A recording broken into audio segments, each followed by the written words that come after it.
आखिर कौन था शक्तिशाली जयद्रथ? आखिर अर्जुन को छोड़कर बाकी सभी पांडवों को जयद्रथ ने कैसे और क्यों हरा पाया? आप देख रहे हैं मिस्टीरियस हिंदू। तो चलिए अब करते हैं ज्ञान की बात। वीडियो में आगे बढ़ने से पहले हमारे चैनल को सब्सक्राइब अवश्य करें और बेल आइकन जरूर दबाएं। जब जब अभिमन्यु के वध की बात की जाती है तब तब जयद्रथ का नाम भी सामने आता है। जयद्रथ सिंधु प्रदेश के राजा थे और इनके पिता का नाम वृद्धशत्र था।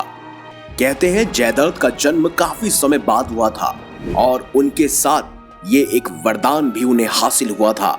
जयद्रथ का वध कोई सामान्य व्यक्ति नहीं कर सकता है, क्योंकि उनके पिता को एक वरदान मिला था कि उनके सर को जमीन पर गिराने वाले शख्स के मस्तक में भी उस समय जबरदस्त विस्फोट होगा और वो भी मर जाएगा। इसके बावजूद अर्जुन इन्हें मारने में कामयाब हुए। दरअसल जयद्रथ कोई और नहीं बल्कि स्वयं दुश्शला का पति था। दुश्शला कौरवों की एकमात्र बहन थी। इस हिसाब से दुर्योधन और कौरवों साथ ही पांडवों का जयद्रथ बहनोई लगता था। कहते हैं वनवास के दौरान जयद्रथ ने दुर्योधन के कहने पर द्रौपदी का हरण किया था, लेकिन पांडवों ने उसे पकड़कर अपमानित किया। उसका सिर मुंडवाकर उसके सर पर केवल 5 केश ही छोड़े थे। इसके बाद जयद्रथ घोर अपमानित महसूस कर रहा था और उसने महादेव का तप किया। इसके बाद जयद्रथ ने वरदान मांगा कि वो सभी पांडवों को युद्ध में हरा पाए, लेकिन स्वयं महादेव ने ही अर्जुन को पशुपतास्त्र दिया था। इसीलिए वो जानते थे कि अर्जुन को जयद्रथ कभी नहीं हरा पाएगा। इसीलिए उन्होंने सिर्फ और सिर्फ उन्हें ये वरदान दिया कि जयद्रथ जब चाहे अर्जुन को छोड़कर बाकी सभी पांडवों को हरा सकता है।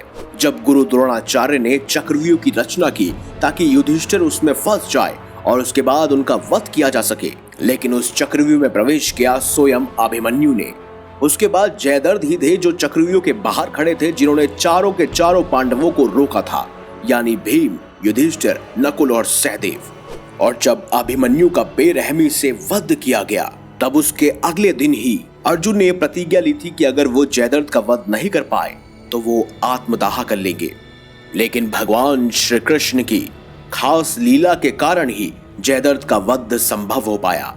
जब जयद्रथ अर्जुन के सामने आया तब अर्जुन ने स्वयं पशुपतास्त्र का सहारा लेकर जयद्रथ का सर धड़ से अलग कर दिया, लेकिन उसका मस्तक भूमि पर नहीं गिरा, बल्कि उसका सिर स्वयं उसके पिता के पास जा पहुंचा और उसके पिता के चरणों पर ही जाकर गिरा, जिस वजह से एक भयंकर विस्फोट हुआ और जहां स्वयं जयद्रथ और उसके पिता की मृत्यु हो गई। कहते हैं जयद्रथ एक बहुत ही शक्तिशाली योद्धा था। उसने महाभारत के युद्ध में कई सारे पांडव वीरों का वध किया था, लेकिन उसकी मृत्यु स्वयं अर्जुन के हाथों ही लिखी थी। तो दोस्तों, अगर जयद्रथ के बारे में ये खास जानकारी आपको अच्छी लगी है तो इस वीडियो को लाइक करें, हमारे चैनल को सब्सक्राइब करें और ज्यादा से ज्यादा शेयर भी करें। मिलेंगे अगली बार एक नई खास वीडियो के साथ। तब तक के लिए देखते रहिए संपूर्ण ज्ञान का केंद्र बिंदु मिस्टीरियस हिंदू।